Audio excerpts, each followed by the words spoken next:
नमस्कार विद्यार्थी मित्रांनो, मी सायनाथ गंदीगुडे. विद्यार्थी मित्रांनो, तुम्ही जर स्पर्धा परीक्षेची तयारी करत असाल, तर इतिहास या विषयामधील आज आपण एक महत्त्वाची कमिटी पाहणार आहोत. तर ते म्हणजे the British east India the British India committee. आज आपण याबद्दल सविस्तर माहिती पाहणार आहोत.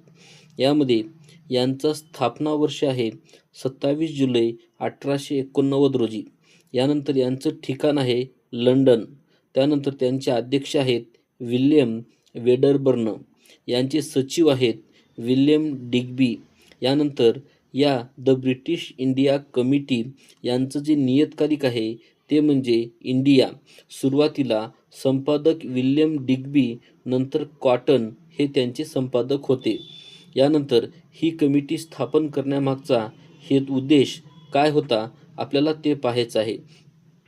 तर ब्रिटनमधील लोकांत भारतातील ब्रिटिश राजवटीचे शोषण, अन्याय व दडपशाहीचे वास्तव उघड करणे आणि भारतीयांच्या मागण्या ब्रिटिश संसदेकडे पोहोचविणे यासाठी या कमिटीची स्थापना करण्यात आली होती.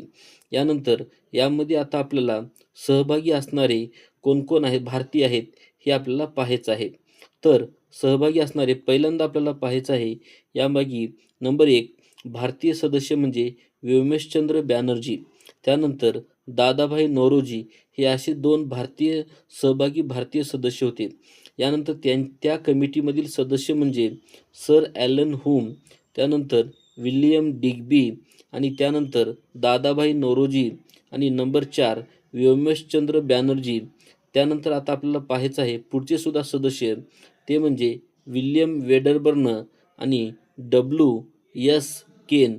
हे अशा प्रकारे एकूण 6 सदस्य या कमिटीमध्ये होते. जर विद्यार्थी मित्रांनो हा व्हिडिओ आवडला असेल तर नक्की शेअर करा, सबस्क्राईब करा आणि बेल आयकॉन ऑन करा. धन्यवाद.